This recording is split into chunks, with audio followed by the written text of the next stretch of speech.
نحمده ونصلي ونسلم على سيدنا ومولانا محمد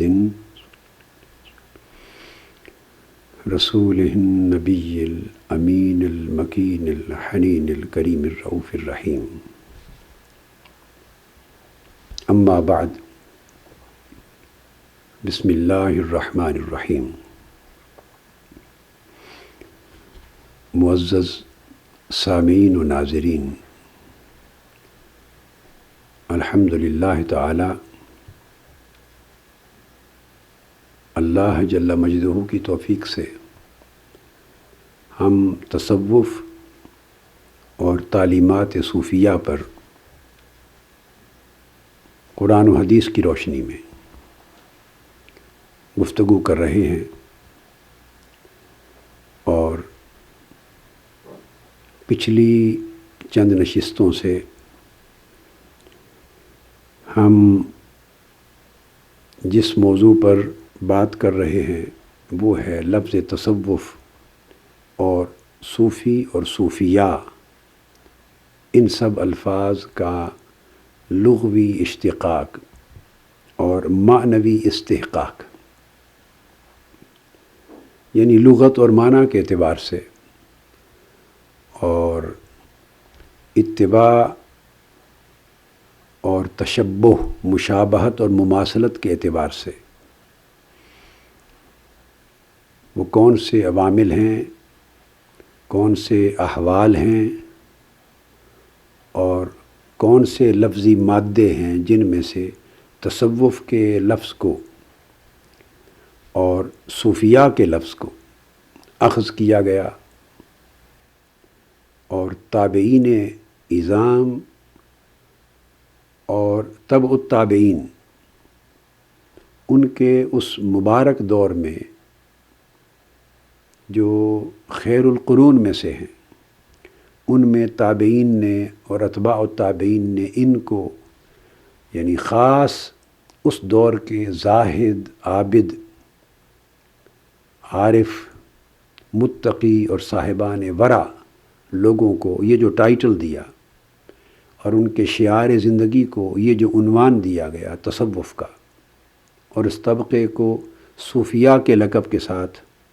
تابعین اور اتباع التابعین کے دور میں پکارا گیا، تو ہم ان لفظی مادوں کا بھی ذکر کر رہے ہیں اور ان احوال و صفات کا بھی ذکر کر رہے ہیں جن کے ساتھ تتبع اور تشبہ کی بنیاد پر یہ الفاظ، اصطلاحات اور ٹائٹلز وجود میں آئے۔ اس ضمن میں پچھلی نشست میں میں نے اللہ تبارک و تعالیٰ کی توفیق سے الصفا جو لفظ ہے کہ اگر تصوف اور صوفیہ کا معنوی اشتقاق الصفا سے قبول کیا جائے، جیسا کہ بہت سے ائمہ تصوف نے اس کو معنوی اور صفاتی تشبہ اور اس استحقاق کی بنیاد پر بیان کیا، تو اس کی تائید میں نے تحابوا فی اللہ و تصافوا فیہ، اس کے حوالے سے کئی احادیث میں نے کل آپ کو پیش کی تھیں، مسند امام احمد بن حنبل سے، سنن ابی داؤد سے، اور اس طرح بہت سی دیگر احادیث کی کتب سے۔ آج ہم اسی مضمون کو، اور میں نے یہ بھی عرض کیا تھا کہ یہ حدیث سنن ابی داؤد میں خود سیدنا عمر فاروق رضی اللہ تعالیٰ عنہ کی روایت سے آئی ہے۔ آج ہم مسند ابو یعلا کی روایت سے اور امام حاکم کی المستدرک کی روایت سے اس حدیث کا مطالعہ کر رہے ہیں، صرف اس بات کا تعین کرنے کے لیے کہ یہ لفظ تصافو جو تصوف اور صوفیہ کے ٹائٹل کی صفتی، عملی، خلقی اور معنوی بنیاد بنا، اس کا جائزہ اس حدیث نبوی سے لیا جا سکے، تو گویا یہ حدیث نبوی سے معنن ماخوذ ہے تصوف اور صوفیہ کا ٹائٹل۔ مسند ابو یعلا میں اسناد حسن کے ساتھ، یہ حدیث حضرت ابو مالک الاشعری رضی اللہ تعالیٰ عنہ سے مروی ہے، اور مستدرک میں امام حاکم نے اسے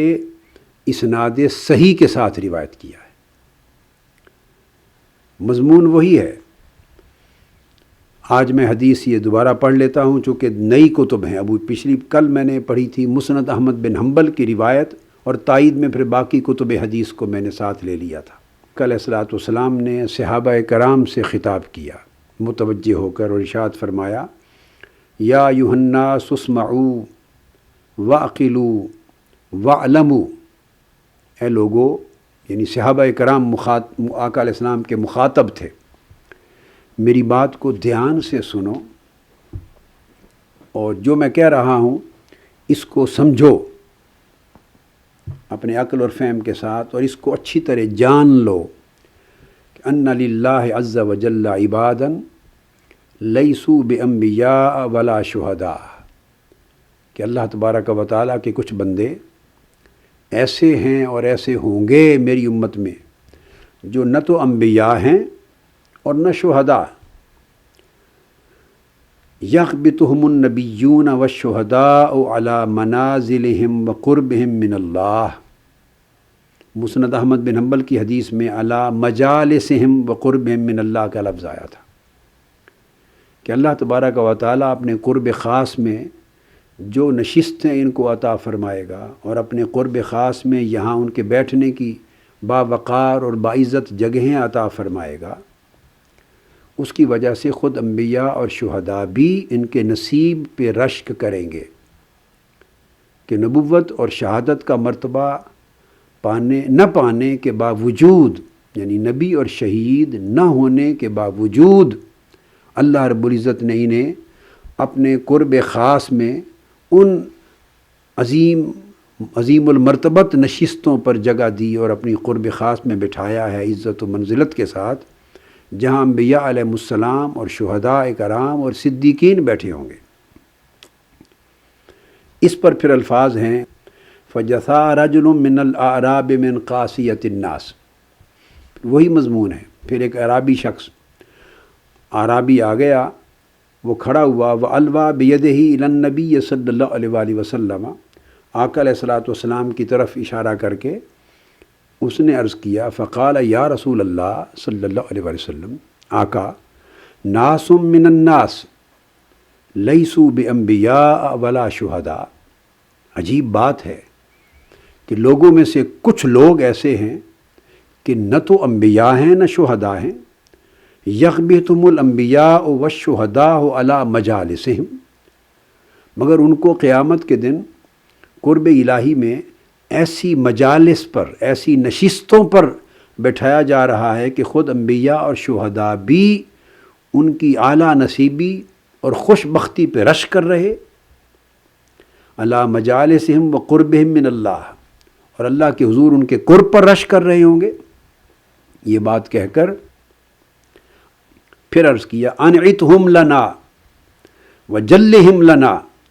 یا رسول اللہ صلی اللہ علیہ وسلم، یعنی صفہم لنا وشکلہم لنا، یا رسول اللہ صلی اللہ علیہ وآلہ وسلم۔ اور اس روایت میں یہ الفاظ ہیں صفہم لنا شکلہم،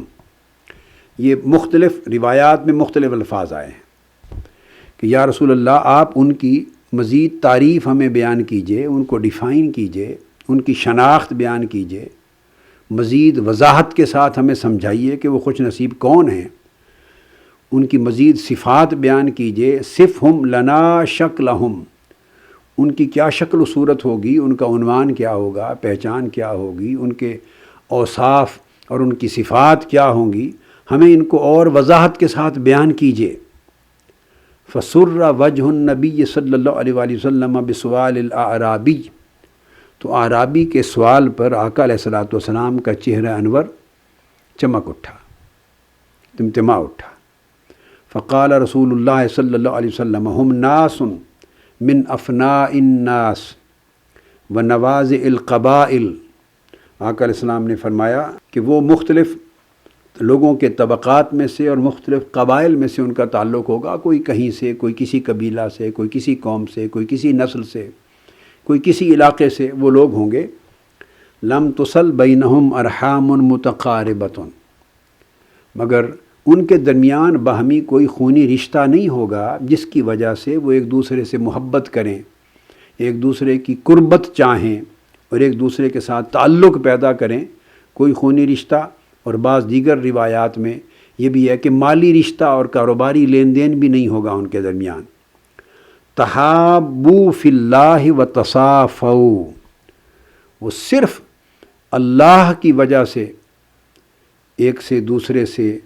تیسرے سے، چوتھے سے، جیسے جیسے لوگوں کی خبر ہوگی ایک دوسرے سے محبت کریں گے صرف اللہ کے لیے، اور پھر اس محبت میں ان کے جو دلوں میں ہے وہ الصفا یعنی صفائے قلب خوب ظاہر ہوگی، اور ان کے دل ہر قسم کے حسد سے، بغض سے، عناد سے، حرص اور لالچ اور دنیاوی غرض و غایت سے ان کے دل کلیتاً پاک ہوں گے، طاہر اور مطہر ہوں گے۔ تو ان کی طہارت باطنی اور صفائے قلبی انہیں نصیب ہوگی اللہ کی وجہ سے اس محبت کے اندر۔ یہ وہ بنیاد ہے تصافو جس سے طبقہ صوفیہ وجود میں آیا، صفائے قلب پیدا کرنے والا، دلوں کو اور باطن کو اللہ کی محبت میں اور اللہ کی وجہ سے اللہ کے بندوں کی محبت میں اور بندوں کے ساتھ محبت میں ان کے دل ہر قسم کی کدورت سے پاک اور صفا سے معمور ہو جائیں گے۔ یدع اللہ لہم یوم القیامت منابر من نور، ان کے صفائے قلب کی وجہ سے پھر اللہ رب العزت انہیں یہ درجہ دے گا کہ قیامت کے دن ان کے لیے نور کے ممبر بچھا دیے جائیں گے۔ فیجلسون علیہا، ان تمام روایات میں جو میں نے کل بیان کی اس میں الفاظ تھے کہ اللہ تبارک و تعالیٰ ان کو ان ممبروں پر بٹھائے گا، فیجلسہم علیہا، اللہ تعالیٰ ان کو بٹھائے گا۔ اس روایت مسند ابو یعلیٰ میں جو فرمایا کہ وہ ان ممبروں پر بیٹھے ہوں گے، فَيَجْعَلُ وُجُوهَهُمْ نُورًا وَثِيَابَهُمْ نُورًا، اور اللہ تعالیٰ ان کے چہروں کو نور بنا دے گا، ان کے کپڑوں کو، لباس کو نور بنا دے گا۔ يَفْزَعُ النَّاسُ يَوْمَ الْقِيَامَةِ وَلَا يَفْزَعُونَ، قیامت کے دن جب لوگ سارے پریشان حال ہوں گے اور نفسا نفسی کے عالم میں چیخ و پکار کر رہے ہوں گے اور اپنی گھبراہٹ کا اظہار کر رہے ہوں گے، مگر ان پر کوئی گھبراہٹ، کوئی پریشانی اور کوئی تنگی نہیں ہوگی۔ یہ بات فرما کر پھر آقا علیہ السلام نے ان کو نشاندہی کی اور فرمایا ہم اولیاء اللہ لا خوف علیہم ولا هم یحزنون، یہ لوگ اللہ رب العزت کے اولیاء ہوں گے، اولیاء اللہ ہوں گے، ان پر کوئی خوف اور غم نہیں ہوگا۔ یہ حدیث ان دونوں کتب میں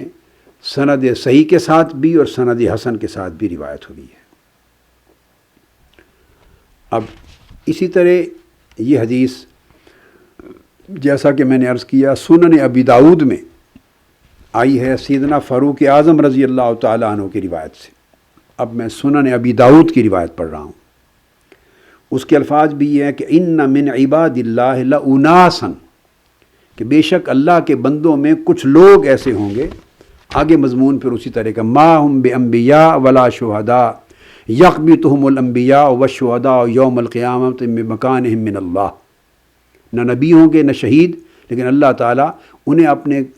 حضور وہ درجہ اور وہ منزل عطا کرے گا کہ وہ ہر کوئی ان پر رش کرے گا۔ اور یہاں پھر الفاظ ہیں کہ ہم قوم تحابوا بروح اللہ علی غیر ارحام بینہم ولا اموال یتعاطونہا،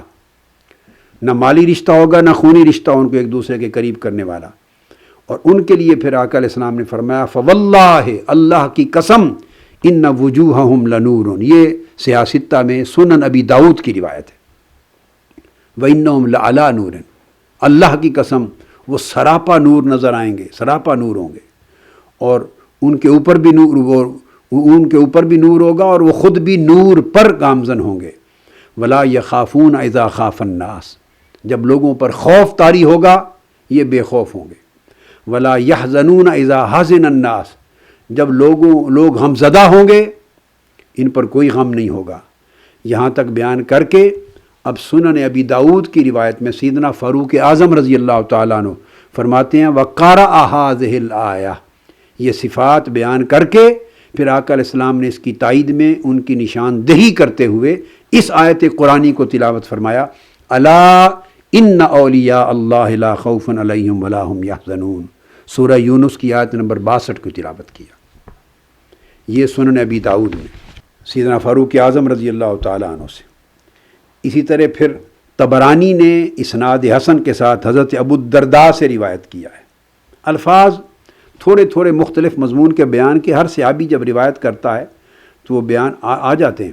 اب ابو الدرداء رضی اللہ تعالیٰ عنہ کے الحدیث کی روایت میں الفاظ میں یہ ہیں کہ وہ جو اعرابی تھا، فجسا اعرابی علی رکبتیہ، وہ پیچھے سے اٹھا، کھڑا ہو کے آگے آیا اور دو زانو آقا علیہ الصلوۃ والسلام، دو گھٹنوں کے بل آقا علیہ السلام کی طرف آ کے بیٹھ گیا، دو زانو ہو کے بیٹھ گیا اور بیٹھ کر پوچھنے لگا یا رسول اللہ جلہم لنا نعرفہم، ان کو جن کو آپ بیان فرما رہے ہیں کہ وہ صاحبان صفا ہوں گے اور صاحبان محبت فی اللہ ہوں گے اور اللہ پاک ان کو یہ عظیم درجہ عطا کرے گا، انہیں خوب اچھی طرح ہمیں سمجھا کر بیان کیجئے، نعرفہم، تاکہ ہم انہیں پہچان لیں کہ وہ لوگ کون ہیں۔ تو یہاں یہ بات ان کے سوال پر بھی اور آقا علیہ السلام کے جواب پر بھی صراحتاً ثابت ہو رہی ہے، جیسا کہ میں نے پچھلی نشست میں عرض کیا کہ اس سے مراد سب صحابہ کرام نہیں ہیں، ورنہ تو آقا علیہ السلام فرما دیتے کہ یہ تم لوگ ہو، صحابہ ہو، تمہاری بات ہو رہی ہے۔ نہیں، اس میں کوئی شک و شبہ نہیں تھا، یہ وہ کچھ صحابہ میں سے بھی ہوں گے، کچھ تابعین سے، کچھ اتباع التابعین سے، اور پھر بعد کے اتوار میں قیامت تک کے آنے والے ہر دور میں سے کچھ منتخب لوگ ہوں گے جو اس مقام و مرتبہ پہ فائز ہوں گے۔ تو پھر ارشاد فرمایا آقا علیہ الصلوۃ والسلام نے وہی کہ یہ اللہ کی محبت کرنے والے اور دلوں کو صاف رکھنے والے لوگ من قبائل شتیٰ و بلاد شتیٰ یجتمعون علی ذکر اللہ یذکرونہ، یہ اللہ کی یاد کے اوپر اکٹھے ہوا کریں گے، مل بیٹھیں گے۔ حضرت ابو امامہ رضی اللہ تعالیٰ عنہ نے جو روایت کیا، امام طبرانی نے اسے اسناد جید کے ساتھ تخریج کی، اس کے الفاظ بھی اسی طرح ہیں۔ یہ اس میں لفظ کا فرق آیا، ارشاد فرمایا یجلسہم یوم القیامت علی منابر من نور ویغشی وجوہہم النور حتی یفرغ من حساب الخلائق، کہ اللہ تبارک و تعالیٰ ان بندوں کو قیامت کے دن نور کے منابر پر بٹھائے گا اور ان کے چہروں پر نور پردہ تان لے گا، نور ہی نور چھا جائے گا ان کے چہروں پر، حتیٰ کہ باقی مخلوق جو حساب و کتاب میں مصروف ہوگی وہ حساب و کتاب سے ان کے فارغ ہو جانے تک یہ نور کی چادروں میں لپیٹے وہاں بیٹھے ہوں گے خدا کے حضور۔ اور حضرت ابو ہریرہ رضی اللہ تعالیٰ عنہ کی روایت جو سنن نسائی میں آئی ہے اور صحیح ابن حبان میں بھی آئی ہے، اس کے الفاظ بھی اسی طرح ہیں کہ وہ تمام خوبیاں اور صفات بیان کر کے آقا علیہ السلام نے آخر پہ فرمایا لا یخافون اذا خاف الناس ولا یحزنون اذا حزن الناس ثم قرأ الا ان اولیاء اللہ لا خوف علیہم ولا هم یحزنون، کہ جب لوگ خوف زدہ ہوں گے ان پر کوئی خوف نہ ہوگا، جب لوگ غمگین اور غم زدہ ہوں گے ان پر کوئی غم نہ ہوگا۔ پھر اس کی تائید میں آقا علیہ السلام نے قرآن مجید کی یہ آیت تلاوت کی کہ اللہ کے خبردار، اللہ کے اولیاء پر کوئی خوف اور کوئی غم نہ ہوگا۔ تو الغرض یہ تمام مختلف احادیث کتب حدیث میں مختلف صحابہ سے باختلاف الفاظ یہ حدیث آئی ہے۔ عبداللہ ابن عباس سے بھی مروی آئی ہے رضی اللہ تعالیٰ عنہ، اور عبادہ بن الصامت رضی اللہ تعالیٰ عنہ سے بھی مروی آئی ہے۔ پھر الفاظ کے اختلاف کے ساتھ جامع ترمذی شریف میں حضرت معاذ ابن جبل رضی اللہ تعالیٰ عنہ سے بھی مروی ہے۔ پھر ابن حبان میں یہ ابو مسلم بھی روایت کرتے ہیں، یہ پھر معاذ ابن جبل رضی اللہ تعالیٰ عنہ کا آگے قول بیان فرماتے ہیں۔ الغرض اور اسی طرح پھر امام مالک نے اسناد صحیح کے ساتھ ابو ادریس الخولانی کی روایت کے ساتھ مسجد دمشق کا واقعہ بیان کرتے ہوئے حضرت معاذ رضی اللہ تعالیٰ عنہ سے مروی فرق کے الفاظ کے ساتھ اس حدیث کو پھر روایت کیا ہے۔ تو یہ وہ الفاظ ہیں۔ اب اس کے ساتھ ایک چیز اور بڑی قابل توجہ ہے، وہ یہ یہاں تک تو یہ تصافون کا جو لفظ آیا یہ تھا الصفا سے، اسی طرح صوفیاء کا اشتقاق الصفوہ سے بھی کیا گیا۔ صفوہ صفا سے بھی ہے اور اس سے صفی بھی ہے، خالص محبت دوستی رکھنے والا، اور پھر اللہ کے منتخب لوگ جو اللہ پاک جن کو چن لے وہ لوگ بھی مراد ہیں الصفوہ، تو اس سے بھی اس کا اشتقاق لکھا گیا۔ اب یہ حدیث مسند بزار میں آئی ہے ایک اور لفظ کے ساتھ، جس میں صفوہ کا لفظ جو صوفیہ اور تصوف کی بنیاد بنا ایک قول کے مطابق، یہ لفظ بھی احادیث نبوی میں آیا ہے۔ تو یعنی اگر یہ قول مانا جائے تو اس کا اشتقاق بھی اور استنباط اور استخراج بھی حدیث نبوی صلی اللہ علیہ وآلہ وسلم سے ہے۔ امام بزار نے اس کو روایت کیا، اور امام طبرانی نے ابو الدرداء رضی اللہ تعالیٰ عنہ سے روایت کیا اسناد حسن کے ساتھ، اور امام بزار نے ارباز بن ساریہ رضی اللہ تعالیٰ عنہ سے روایت کیا۔ اب بزار روایت کرتے ہیں امام بزار، اور امام طبرانی نے بھی روایت کیا، اور فرماتے ہیں کہ تمام روات اس حدیث کی سند کے صحیح اور ثقہ ہے۔ ارباز بن ساریہ رضی اللہ تعالیٰ عنہ، اس میں لفظ صفوہ استعمال کیا آقا علیہ السلام نے۔ فرماتے ہیں کہ آقا علیہ السلام انہ قام یوما فی الناس، لوگوں کے درمیان آقا علیہ السلام ایک روز قیام فرما ہوئے، خطاب فرمایا اور ارشاد فرمایا یا ایھا الناس، آنے والے اگلے زمانوں کی بات کر رہے ہیں، توشکون ان تکونوا اجنادا مجندۃ، بعد میں جب فتوحات اسلام کی ہوتی گئیں، مختلف ملکوں میں اسلام کے لشکر پہنچے، صحابہ اور تابعین کے، اور فتوحات ہوئیں اور جہاد ہوئے، تو آقا علیہ السلام وہ مختلف لشکروں کا ذکر فرما رہے ہیں کہ تم آگے آنے والے وقتوں میں مختلف لشکروں کی شکل میں جاؤ گے۔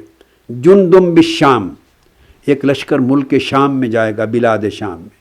اور جندم بالعراق، ایک لشکر عراق کی فتوحات کے لیے جائے گا۔ وہ جندم بالیمن، ایک لشکر یمن جائے گا۔ یہ آقا علیہ السلام کے ان معجزات میں سے ہے یہ حدیث، جس میں آپ نے امور مستقبل اور غیب کے، مستقبل کے غیب کے امور کی خبر دی ہے۔ آقا علیہ السلام نے جو پیشین گوئیاں کی ہیں اور غیبی امور جو مستقبل میں ظہور پذیر ہوئے، ان کی خبریں دی ہیں، ان میں سے یہ حدیث ہے۔ تو ایک ملک شام میں، ایک عراق میں، ایک یمن میں جائے گا۔ فقال ابن حوالہ، ابن حوالہ اٹھے، عرض کیا یا رسول اللہ صلی اللہ علیہ وسلم ان ادرکنی ذالک الزمان فاختر لی، آقا ارشاد فرمائیے اگر میں وہ زمانہ پالوں یا وہ زمانہ مجھے پالے، تو مجھے اگر میں اس زمانے میں زندہ ہوں جب یہ مختلف ملکوں کو لشکر جائیں گے، تو یا رسول اللہ میرے لیے کوئی چن لیں کہ میں کس ملک جاؤں، اختیار فرما دیں مجھے اور چن لیں مجھے کہ میں کس لشکر کو اپناؤں اور کس ملک میں جاؤں۔ تو آقا علیہ السلام نے فرمایا قال انی اختار لک الشام، اے ابن حوالہ تمہارے لیے میں ملک شام کو چنتا ہوں اور تمہیں تلقین کرتا ہوں کہ تم ملک شام کے لشکر میں جانا۔ فإنہ خیرۃ المسلمین، کہ ملک شام مسلمانوں میں، امت مسلمہ میں اخیار کا ملک ہوگا۔ اب یہاں ایک اشارہ کیا ہے، خیرۃ المسلمین، اخیار کا ملک ہوگا مسلمانوں میں سے۔ یہ اشارہ دراصل ان ابدالوں کی طرف کیا جا رہا ہے جو بہت ساری احادیث نبوی میں آقا علیہ السلام نے فرمایا کہ میری امت میں ابدال ہوں گے، اور روایات میں بہت سی احادیث میں تعداد آئی ہے، کبھی 80 آئی ہے، کبھی 40 آئی ہے، کبھی بلا عدد زیادہ کا تذکرہ آیا ہے، مگر ان میں سے 40 ابدال کا ذکر بلاد شام کے حوالے سے آیا ہے۔ میری حدیث کی کتاب ہے روضۃ السالکین فی مناقب الاولیاء والصالحین، اس میں میں نے اولیاء اور صالحین کے مناقب میں احادیث کو جمع کیا ہے، 400 سے زائد احادیث ہیں۔ تو اس کے اندر میں نے ابدالوں کے بارے میں جو احادیث ہیں تمام اسانید کے ساتھ اور تمام کتب کے مراجع مصادر کے حوالے کے ساتھ وہ میں نے اس میں جمع کی۔ امام جلال الدین سیوطی رحمۃ اللہ علیہ نے بھی رسالہ اقطاب اور ابدالوں کے اوپر جو احادیث نبوی وارد ہوئی ہیں اور اوتاد پر اور اقطاب پر اور ابدال پر، ان کو بھی جمع کیا ایک رسالے میں۔ میں نے ان کو جمی دیگر کتب کو بھی ملا کے تو اس اپنی کتاب کے اندر ابواب میں جمع کر دیا۔ تو یہ اشارہ غالباً آقا علیہ السلام کے اس فرمان کی طرف لگتا ہے۔ اور پھر فرمایا وصفوۃ اللہ من بلادہ یجتبی الیہا صفوتہ من خلقہ، اور پھر یہ ملک شام اللہ تعالیٰ کے ملکوں میں سے منتخب کیا ہوا ملک ہے، اور فرمایا کہ اس کی طرف جائیں گے اس کو چنیں گے، منتخب کریں گے اللہ کی مخلوق میں سے جو صفوہ ہوں گے، جو صفوۃ العباد ہوں گے، صفوۃ الامہ ہوں گے، صفوۃ الخلق ہوں گے، اور صفوۃ العباد ہوں گے، اللہ کے بندوں میں سے جو لوگ صاحبان صفوہ اور صاحبان صفا ہوں گے، برگزیدہ لوگ، منتخب لوگ، جن کے قلب کو صفائے باطن، قلب و باطن کو نصیب ہوگا، اور اللہ رب العزت انہیں اپنی محبت اور صفائے قلب کی وجہ سے چن کے برگزیدہ کر لے گا، وہ لوگ جائیں گے اس ملک کی طرف۔ تو فرمایا کہ تم اس ملک کے لشکر کی طرف جانا۔ اب اس میں دیکھیں کہ لفظ صفوہ اور صفوتہ من خلقہ، اللہ کی مخلوق میں سے جو صفوہ ہوں گے، منتخب کیے ہوئے لوگ، صاحبان صفا اور صاحبان صفو جو لوگ ہوں گے، ان کو اللہ تبارک و تعالیٰ نے صفوہ کہا، چنیدہ، برگزیدہ اور صفائے قلب و باطن رکھنے والے اصفیاء۔ تو صفوتہ من خلقہ بالفاظ دیگر بامحاورہ زبان میں یہ معنی بھی بنا کہ اللہ کی مخلوق اور میری امت کے جو صوفیاء ہوں گے، اہل صفا ہوں گے، وہ بھی اس سرزمین کو زیادہ چنیں گے اس طرف جانا، اور یہ اشارہ پھر ابدالوں کی طرف ہے۔ اسی طرح ایک اور حدیث ہے جس میں آقا علیہ السلام نے حضرت حذیفہ بن الیمان رضی اللہ تعالیٰ عنہ سے اور حضرت معاذ بن جبل رضی اللہ تعالیٰ عنہ، ان دو صحابہ سے فرمایا، چونکہ وہ دونوں آقا علیہ السلام سے پوچھ رہے تھے، ہما یستشیرانہ فی المنزل، حضرت حذیفہ بن یمان اور معاذ بن جبل رضی اللہ تعالیٰ عنہما آقا علیہ السلام سے رہنمائی طلب کر رہے تھے، آقا کہ ہم اگلے وقتوں میں اگر جائیں، باہر ہجرت کریں، جہادوں پر جائیں، ترک وطن کریں، تو پھر ہم کس سرزمین کو اپنی منزل اور اپنی قیامگاہ بنائیں؟ تو انہوں نے چونکہ پوچھا، ثم سألاہ فأومأ إلی الشام، تو آقا علیہ السلام سے رہنمائی طلب کرتے ہوئے جب سوال کیا تو آقا علیہ السلام نے انہیں ملک شام کی طرف اشارہ کیا اور فرمایا، قال علیکم بالشام فإنہا صفوۃ بلاد اللہ یسکنہا خیرتہ من خلقہ۔ تو اللہ کے شہروں میں سے اس کو صفوۃ البلاد کہا، وہاں صفوۃ الخلق اور صفوۃ العباد کہا، اور اللہ تعالیٰ اپنی مخلوق کے چنیدہ برگزیدہ بندوں کو اس جگہ قیام پذیر کرے گا۔ اسی طرح امام طبرانی اور امام حاکم نے حضرت ابو امامہ رضی اللہ تعالیٰ عنہ سے بھی حدیث روایت کی، اور امام حاکم نے اس حدیث کو بھی صحیح الاسناد کہا، اور ابو امامہ رضی اللہ تعالیٰ عنہ سے مروی حدیث جو معجم طبرانی اور حاکم کی مستدرک میں ہے، دونوں میں صحیح اسناد کے ساتھ، اس کے الفاظ ہیں، آقا علیہ السلام نے فرمایا، الشام صفوۃ اللہ من بلادہ، شام یعنی اللہ کے شہروں میں سے صفوۃ البلاد ہے، الیہا یجتبی اللہ پاک صفوتہ من عبادہ، اور پھر اللہ تبارک و تعالیٰ اپنے بندوں میں سے جو صفوۃ العباد ہوں گے ان کو منتخب کرے گا، چنے گا اللہ پاک اس ملک اور بلاد شام کی سرزمین کی طرف۔ تو یہ ملک صفوۃ البلاد ہوگا، اور اس میں اقامت کے لیے جانے والے صفوۃ العباد ہوں گے۔ اب اس میں بہت اشارے ہیں، اس کے اندر صوفیاء کرام اور اولیاء کرام کی کثرت کی طرف جو بلاد شام میں کثیر تعداد میں مقیم ہوئے، اولیاء اور صوفیاء، ان کی طرف بھی اشارہ ہے۔ کثیر تعداد میں صحابہ کرام گئے اس ملک میں، اہل اللہ، کوئی 10,000 کے قریب صحابہ بلاد شام میں جا کر آباد ہوئے، ادھر بھی اشارہ ہے۔ حتیٰ کہ امت کے آخری دور میں سیدنا امام محمد مہدی علیہ السلام بھی ملک شام کی طرف جائیں گے، اور القدس جو کیپٹل ہوگا اس وقت بین الاقوامی اسلامی سلطنت کا، وہ پھر اس کو آپ دار الخلافہ بنائیں گے، اور عیسیٰ علیہ السلام کا نزول بھی ملک شام میں ہوگا، دمشق کی مسجد جو اموی ہے اس کے ایک مینار پر، اور پھر عیسیٰ علیہ السلام القدس میں بیت المقدس تشریف لے جائیں گے، اور دجال کے جس مارکے میں دجال قتل ہوگا وہ مارکہ بھی سرزمین بلاد شام پر واقع ہوگا، سرزمین فلسطین ہوگی، اور بلاد شام میں اس دجال کو قتل کیا جائے گا باب لد کے مقام پر، اور بہت سے اولیاء کرام اس طرف سفر کریں گے۔ اور بعض احادیث میں حضرت سیدنا امام مہدی علیہ السلام کے ذکر میں بھی آیا کہ پھر ملک شام کے کثیر اولیاء اور پھر ملک عراق کا بھی آیا سر، آ کے آپ کے دست اقدس پر بیعت کریں گے، پھر آپ وہاں جائیں گے اور وہاں جہاد ہوگا۔ تو یہ صفوہ کا لفظ جس سے تصوف کو مشتق مانا گیا معنوی اعتبار سے بھی، اور بعض لفظی ترمیم کے ساتھ جو زبان کی آسانی اور ثقل اور بوجھل پن کو دور کرنے کے لیے منقول ہے اور متداول ہے اہل لغت میں، تو اس لحاظ سے یہ بھی لفظ حدیث پاک میں بیان ہوا ہے۔ اب اسی لفظ صفا کا اور اس سے پھر صفی کا اور صفوہ کا، دلوں کا صاف ہونا، پاک ہونا، اس کا تذکرہ ایک حدیث نبوی میں اور بھی آیا ہے، اور بڑی عجیب ایمان افروز بیان ہے وہ حدیث کا۔ یہ کتاب ہے مصنف ابن ابی شیبہ، مصنف ابن ابی شیبہ، اور امام ابن ابی شیبہ یہ شیخ ہیں امام بخاری کے بھی اور امام مسلم کے بھی حدیث میں،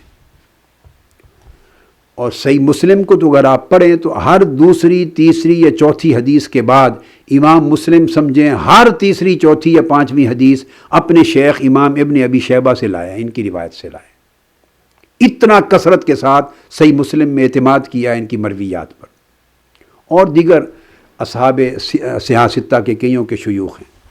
یہ اپنی مصنف میں روایت کرتے ہیں، اور یہ کتاب حدیث کی صاف ظاہر ہے بخاری مسلم سے پہلے لکھی گئی، چونکہ امام ابن ابی شیبہ کا جو زمانہ ہے وہ ان سے پہلے کا زمانہ ہے۔ یہ امام بخاری، مسلم، امام ابو داؤد، ترمذی سے پہلے وفات پا گئے تھے، ان کی وفات کا دور 235 ہجری ہے۔ اب یہ حدیث جو امام ابن ابی شیبہ نے روایت کی اپنے طریق سے مصنف میں، حدیث کے الفاظ یہ ہیں کہ آقا علیہ الصلوۃ والسلام کی خدمت میں دو شہید لائے گئے، عبداللہ بن عمرو بن حرام اور عمرو بن جموح، یہ دونوں شہید ہوئے،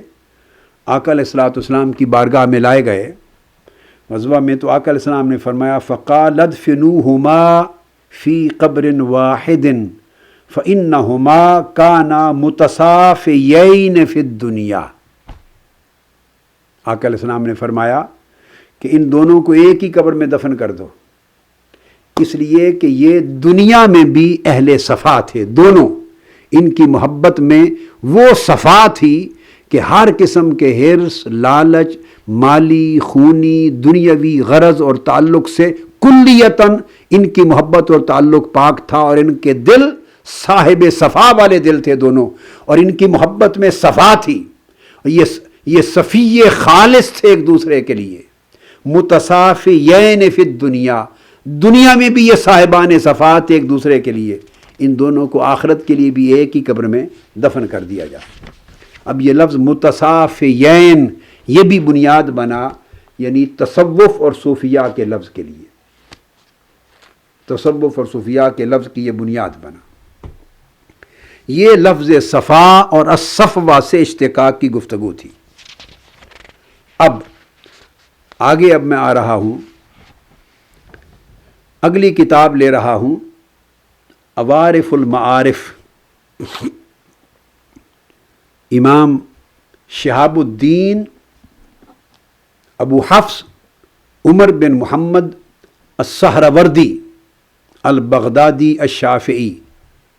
رضی اللہ تعالی عنہ۔ یہ امام شہاب الدین عمر، جن کو عرف عام میں شہاب الدین عمر سہروردی کہتے ہیں ہم عرف عام میں، یہ ابو حفص عمر بن محمد السہروردی یہ بغداد کے شافعی المذہب، ان ائمہ تصوف اور اکابر اولیاء اللہ میں سے ہیں جو سلسلہ طریقت سہروردیہ کے بانی بھی ہیں۔ ان کی ولادت 539 ہجری میں ہوئی، اور یہ حضور سیدنا غوث العظم رضی اللہ تعالیٰ عنہ سے اکتساب فیض اور تربیت پانے والوں میں سے ہیں، اور وصال ان کا 632 ہجری میں ہوا۔ ان کی کتاب عوارف المعارف کو اب میں آگے تذکرہ اس کا کر رہا ہوں، اور عوارف المعارف کے باب میں انہوں نے لفظ تصوف کی بحث کرتے ہوئے سب سے پہلا جو نقطہ بیان کیا ہے اور جس پر زیادہ اعتماد کیا ہے، جس قول کو مذہب مختار قرار دیا ہے، تصوف اور صوفیہ لفظ کا مصدر اور بنیاد بنایا ہے، وہ مادہ لفظ صوف کا ہے، اونی لباس اور پشمین کا لباس۔ انہوں نے اس پر اعتماد زیادہ کیا، اور لغت کے اعتبار سے بھی بلا اختلاف یہ اشتقاق درست ہے، اور پھر احوال کے اعتبار سے اور صفات کے تشبہ کے اعتبار سے اور ان زاہدوں اور عابدوں کے معمولات کے اعتبار سے بھی یہ سب سے زیادہ تائید پاتا ہے یہ لفظ۔ امام شہاب الدین سہروردی نے 4 الفاظ پر مدار رکھا ہے، صوف پر، الصوفہ پر، الصف پر اور الصفہ پر۔ لیکن قبل اس کے کہ میں آپ کے اس نقطہ نظر کی طرف جاؤں، میں اپنے معمول کے مطابق چاہوں گا کہ میں ان کا تذکرہ کروں کہ یہ ان کا مقام علمی اعتبار سے کیا ہے، تاکہ جس کتاب کا ہم حوالہ آپ دے رہے ہیں اور جس کتاب کا مطالعہ کر رہے ہیں یہ پتہ چل سکے کہ یہ امام شہاب الدین عمر السہروردی، ان کا اپنا درجہ اور اپنی منزلت کیا ہے۔ ایک چیز ابتدا میں ہی عرض کر دوں، وہ یہ کہ جیسا کہ میں نے پہلی کتب کے بارے میں عرض کیا، کل رسالہ کشیریہ کی نشست میں بیان کیا تھا، کتاب اللمع کے لیے بیان کیا تھا، اسی طرح یہ بھی عرض کر دوں کہ امام شہاب الدین عمر السہروردی رحمۃ اللہ تعالی علیہ، ان کی یہ کتاب جو عوارف المعارف اس وقت ہمارے ہاتھ میں ہے، زیر مطالعہ ہے، یہ بھی ان ائمہ میں سے ہیں، اور ان کی کتاب اس درجے کی کتاب ہے، بالکل اسی طرح جیسے میں پچھلی کتابوں کے بارے میں بتاتا رہا کہ بہت سے لوگ جن کا ویژن، جن کا کنسیپٹ اور جن کی معلومات تصوف کے بارے میں اور ائمہ تصوف کے بارے میں درست نہیں ہیں، درست معلومات پر جن کا تصور قائم نہیں ہے، وہ جب کسی کتاب کا نام سنتے ہیں کہ تصوف کی ہے تو وہ سمجھتے ہیں کہ یہ درجہ علم سے معاذ اللہ گری ہوئی کتاب ہے۔ جب سنتے ہیں کہ یہ صوفی اور امام تصوف ہیں، اکابر صوفیہ اور اولیاء سے ہیں، تو درجہ علم میں اس کتاب کا کیا سند ہونا اور حجت ہونا اس پائے کا نہیں رہتا جو دیگر کتب اور دیگر ائمہ کے بارے میں رائے قائم ہوتی ہے۔ یہ سراسر ایک غلط تاثر ہے، یہ مبنی بر جہالت ہے، یہ مبنی بر تعصب ہے، یہ مبنی بر اناد و عداوت ہے۔ تو میں عرض یہ کرنا چاہتا ہوں، یہ وہ ہیں علامہ ابن تیمیہ کی کتابیں جب آپ پڑھیں گے، الاستقامہ، اور اسی طرح علامہ ابن القیم کی کتابیں پڑھیں گے، مدارج السالکین سمیت کئی اور کتب، تو درجنوں کتب میں وہ جگہ جگہ ان تمام کتب تصوف کا بطور سند حوالہ دیتے ہیں اور ان پر اعتماد کرتے ہیں اور ان کی علمی ثقافت اور علمی تبحر کا بیان کرتے ہیں۔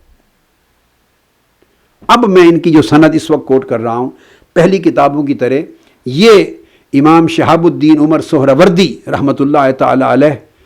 اور ان کی کتاب یہ عوارف المعارف بھی امام ابن حجر عسقلانی نے سبقاً پڑھی ہے اپنے شیوخ سے، اور اس کتاب کی روایت لی اور آگے روایت کی ہے، اور اس کتاب کی اسانید متصلہ بیان کی ہیں، کئی طرق سے اس کتاب کی سند ہے امام عسقلانی کے پاس۔ ان میں اعلی سند جو امام عسقلانی بیان کرتے ہیں صرف 2 واسطوں کے ساتھ، تو امام شہاب الدین سہروردی رحمۃ اللہ تعالی علیہ امام ابن حجر عسقلانی کے شیخ ہیں 2 واسطوں کے ساتھ، اور آپ نے روایت لی ہے کتاب عوارف المعارف کی امام احمد بن حجر عسقلانی نے، ایک تو الشیخہ فاطمہ بنت محمد بن عبد الہادی سے، اپنے دور کی جلیل القدر محدثہ تھیں، ان سے، اور انہوں نے امام ابو نصر محمد بن ابی نصر الشیرازی سے، اور صرف ان 2 واسطوں کے ساتھ پھر امام ابو نصر الشیرازی جو ہیں وہ براہ راست اس سے روایت کرتے ہیں کتاب عوارف المعارف کی امام شہاب الدین عمر بن محمد السہروردی رحمۃ اللہ علیہ سے۔ یہ تو ایک سند ہے امام ابن حجر عسقلانی کی۔ اب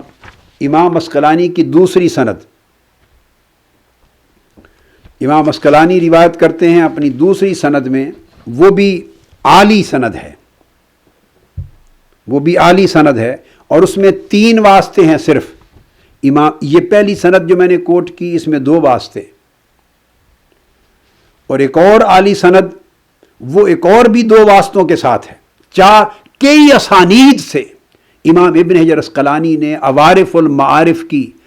اپنے سبت میں اس کی اجازت کئی طرق اور کئی اسانید سے اپنے سبت میں بیان کیا ہے۔ المعجم المفہرس جو امام عسقلانی نے اپنی تجرید الاسانید پر کتاب لکھی ہے، تمام کتب حدیث، تفسیر اور کتب تصوف پر۔ تو دوسری سند امام عسقلانی کی جو امام شہاب الدین شیخ شہاب الدین سہروردی رحمۃ اللہ علیہ تک ملتی ہے، وہ بھی دو واسطوں کے ساتھ، ایک عن الامام ابی ہریرہ ابن الذہبی عن الامام ابی نصر ابن الشیرازی، یہ دو واسطے آپ کے شیوخ کے ہیں، اور پھر یہ امام ابو نصر ابن الشیرازی براہ راست شیخ شہاب الدین عمر سہروردی رحمۃ اللہ تعالی علیہ سے سبقاً اس کتاب کو پڑھتے ہیں، اور اس سند کے ساتھ امام عسقلانی نے یہ کتاب پڑھی ہے وارف المعارف۔ پھر تیسری سند امام عسقلانی کی 3 واسطوں سے امام سہروردی تک پہنچتی ہے۔ ایک آپ کے شیخ ہیں ابو العباس احمد بن محمد بن عبد الغفار الاسکندرانی، انہوں نے روایت لی ہے عوارف المعارف کی ابو محمد عبد الوہاب بن محمد بن یحییٰ الواسطی سے، اور انہوں نے روایت لی ہے عوارف المعارف کی امام سہروردی کی امام محی الدین احمد بن ابراہیم الفاروسی سے، وہ براہ راست شاگرد ہیں شیخ شہاب الدین سہروردی رحمۃ اللہ تعالی علیہ کے۔ چوتھی سند امام عسقلانی کی آپ کے شیوخ میں خود صوفی شیوخ بھی ہیں براہ راست، جن اساتذہ اجلاء سے، اکابر سے، ائمہ سے آپ نے اسباق پڑھے ہیں، کتب پڑھی ہیں، ان میں بھی صوفیاء شامل ہیں۔ یعنی خود ائمہ تصوف کی بارگاہ میں حافظ ابن حجر عسقلانی زانوِ تلمذ طے کرتے رہے ہیں، اور کتب تصوف ائمہ حدیث سے پڑھتے رہے ہیں، اور پوری متصل سند کے ساتھ کتب تصوف کی اجازت لیتے رہے ہیں۔ یہ سند ہے جو امام عسقلانی لیتے ہیں امام جمال الدین عبداللہ بن عمر بن علی الصوفی سے۔ آپ اٹھا کے دیکھیے، امام عسقلانی کے اپنے اسباط اٹھا کے دیکھیے، المعجم المفہرس کو دیکھیے، تجریل الاسانید عسقلانی کی دیکھیے، اس میں فرماتے ہیں کہ وہ ان کے شیخ خود صوفی ہیں۔ اگر تصوف ایک فتنہ ہوتا دین میں، اور صوفیاء دین اسلام کے متوازی کوئی عقیدہ، کوئی مذہب، کوئی نظام فکر و عمل رکھتے ہوتے، یہ تصوف معاذ اللہ خرافات کا نام ہوتا، یا دین اسلام اور کتاب و سنت سے انحراف کا نام ہوتا، اور صوفیاء معاذ اللہ قابل اعتماد عقیدہ رکھنے والے لوگ نہ ہوتے، تو امام ابن حجر عسقلانی جیسے لوگ ان کی خدمت زانوِ تلمذ کیوں طے کرتے، ان کی تمام کتب کو بالاجازہ متصل سند کے ساتھ روایت کیوں کرتے؟ 100 کتب ہیں جو حافظ ابن حجر عسقلانی نے تصوف کی اور معرفت کی اور علم ربانی کی 100 کتب ہیں جو جلیل القدر ائمہ کی متصل سند کے ساتھ آپ نے جن کی روایت لی، جن کی اجازت لی اور جن کی قرات کی، ان میں یہ تمام کتب شامل ہیں۔ منازل السائرین بھی شامل ہے جو ابن حجر عسقلانی کی روایت میں ہے، امام ابو اسماعیل الحروی کی، اس میں طبقات صوفیہ امام سلمی بھی شامل ہے ابن حجر عسقلانی کی اسانید اور اجازات میں،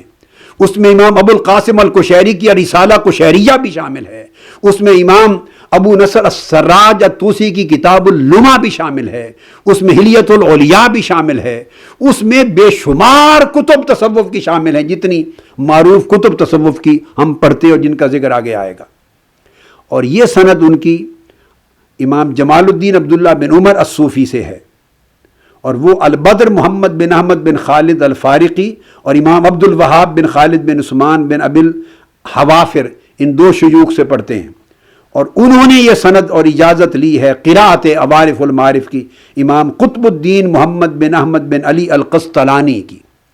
جلیل القدر امام اور محدث ہیں، اور یہ جلیل القدر امام اور محدث براہ راست شاگرد ہیں شیخ شہاب الدین ابو حفص عمر بن محمد سہروردی کے۔ تو اندازہ کریں جتنے طرق بھی امام عسقلانی کے ہوں یا دیگر مشائخ اور شیوخ کے ہوں، وہ جتنے طرق بھی جاتے ہیں آگے امام سہروردی تک، وہ سارے جلیل القدر ائمہ حدیث محدثین ہیں، اور وہ محدثین پھر اپنے اپنی سند پر خود شیخ شہاب الدین سہروردی کے تلامذہ ہیں۔ اب میں یہاں شیخ شہاب الدین سہروردی کے کچھ تلامذہ کا ذکر کر لوں کہ اس دور کے کتنے جلیل القدر ائمہ حدیث امام شہاب الدین ابو حفص عمر السہروردی کے شاگرد تھے، جنہوں نے آپ کی خدمت میں زانوئے تلمذ طے کیے اور نہ صرف عوارف المعارف پڑھی بلکہ علوم دین، علوم کتاب و سنت، علوم شریعت، علوم معرفت اور دین شیخ شہاب الدین سہروردی کے پاس کتب کے ذریعے پڑھ کر سیکھا۔ جلیل القدر اپنے دور کے ائمہ حدیث تھے، ان میں نامور امام ہیں حدیث کے، حافظ الحدیث الامام ابو عبداللہ محمد بن عبد الواحد الضیاء المقدسی رحمۃ اللہ تعالی علیہ، الحدیث المختارہ کے جو مصنف ہیں، امام ضیاء المقدسی جلیل القدر چند گنے ہوئے نامور تاریخ اسلام کے محدثین اور ائمہ حدیث میں سے ہیں۔ آپ جگہ جگہ ان کا نام پڑھیں گے کتب حدیث میں سند کے طور پر۔ وہ امام ابو عبداللہ الضیاء المقدسی امام شہاب الدین عمر سہروردی کے شاگرد ہیں۔ اب آپ دیکھتے چلے آئیے، ائمہ حدیث کی ثقافت ختم ہو جاتی ہے اگر صوفیاء کے کردار پہ تنقید کر دی جائے، اگر تصوف کے دینی مقام و مرتبہ پر اعتراض کر دیا جائے، اور ائمہ تصوف کی ثقافت پر اور دین میں ان کے بڑے بلند اور بالا مقام پر اعتراض کر دیا جائے اور ان کے عقائد پہ تنقید کر دی جائے تو ائمہ حدیث کا اپنا مقام مجروح اور مطعون ہو جاتا ہے۔ پھر جلیل القدر امام ابن النجار حافظ الحدیث محدث العراق امام ابو عبداللہ محمد بن محمود بن اصل بغدادی، یہ بھی آپ کے شاگرد ہیں۔ پھر اسی طرح امام ابو عبداللہ محمد بن سعید الدبیسی جو حافظ الحدیث اور حجت المحدثین ہیں اس زمانے کے، وہ بھی آپ کے شاگرد ہیں، آپ سے تلمذ کیا ہے۔ اس طرح امام ابن نقطہ الحافظ معین الدین ابو بکر محمد بن عبد الغنی البغدادی الحنبلی جلیل القدر امام حدیث کے، یہ بھی آپ کے شاگرد ہیں۔ الغرض اسی طرح امام ابو طاہر اسماعیل بن حامد بن عبد الرحمن الانصاری الشافعی جو جلیل القدر محدث بھی ہیں، اس صدی کے فقیہ بھی ہیں اور مفسر بھی ہیں اور علم لغت عرب و ادب کے بھی امام ہیں۔ یہ کل ائمہ ان کے تلامذہ ہیں۔ اور پھر اس سے بڑھ کے میں عرض کروں، امام ذہبی جلیل القدر امام، اصول حدیث کے امام، صاحب سیر و اعلام النبلاء، اسماء الرجال کے امام، فن علم روات اور علم الرجال کے امام، اصول الحدیث کے امام جلیل القدر علامہ حافظ الذہبی، وہ بیان کرتے ہیں کہ وہ فرماتے ہیں کہ میرے شیخ، ان کے شیخ تھے الامام المحدث الزاہد ضیاء الدین عیسیٰ بن یحییٰ الانصاری، فرماتے ہیں میرے شیخ تھے، وہ شاگرد اور خلیفہ تھے حضرت امام شیخ شہاب الدین عمر السہروردی رحمۃ اللہ علیہ کے۔ یہ کون بتا رہا ہے؟ علامہ الحافظ ذہبی بیان کر رہے ہیں، جو اصولی ہیں، محدث ہیں اور جرح و تعدیل کے امام ہیں۔ وہ کہتے ہیں کہ میرے شیخ ضیاء الدین عیسیٰ بن یحییٰ انصاری خلیفہ تھے حضرت شیخ شہاب الدین سہروردی رحمۃ اللہ علیہ کے، کہ شیخ شہاب الدین سہروردی نے ان کو اپنا خرقہ خلافت پہنایا تھا۔ امام ذہبی بیان کر رہے ہیں، خرقہ خلافت پہنایا تھا، اور مکہ معظمہ میں میرے شیخ عیسیٰ بن یحییٰ الانصاری ضیاء الدین نے وہ شیخ شہاب الدین سہروردی کی تلمذ اور خلافت کا خرقہ آگے مکہ معظمہ کی سرزمین پر مجھے پہنایا۔ وہ فرماتے ہیں کہ مجھے فرمایا البسنیہا الشیخ شہاب الدین السہروردی، فرماتے ہیں کہ وہ ان کے شیخ، کہ ان کو ان کے شیخ نے پہنایا تھا اور ان کو خرقہ خلافت ان کو آگے انہوں نے پہنایا۔ یہ علامہ ذہبی رحمۃ اللہ علیہ بیان کر رہے ہیں، اور امام ذہبی نے یہ بات سیر و اعلام النبلاء میں لکھی۔ سیر و اعلام النبلاء، اس کی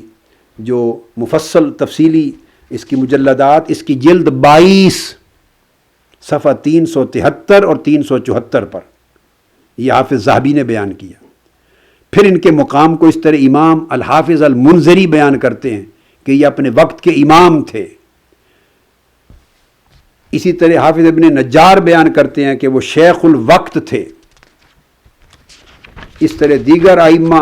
حافظ ابن کثیر بیان کرتے ہیں کہ شیخ شہاب الدین سہروردی نہ صرف شیخ الصوفیہ تھے، کان من کبار الصالحین و سادات المسلمین. پھر آگے تفصیل کے ساتھ ان کے احوال بیان کرتے. تو یعنی صاحب تکملہ نے تکملۃ الاکمال میں، تذکرۃ الحفاظ میں امام ذہبی نے بیان کیا، تاریخ الاسلام میں امام ذہبی نے بیان کیا، تکلمہ میں تکملہ نے امام منذری نے بیان کیا،